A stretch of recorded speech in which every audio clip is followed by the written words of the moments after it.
Class 9 math का second chapter है polynomial exercise number 2.2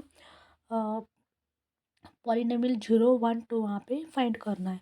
तो p अपॉन 0, तो यहाँ पे x है ना, तो वहाँ पे 0 लेना है हमें। 0 minus 1 and 0 plus 1 minus 1 multiply by 1, तो फाइनल आंसर है -1। सेकंड है हमें p अपॉन a फाइंड करना है।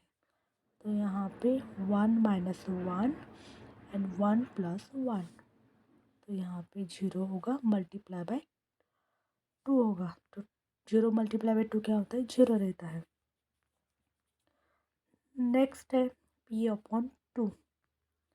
ओके, यहाँ पे 2 माइनस 1 एंड 2 प्लस 1, तो यहाँ पे फाइनल आंसर है 3।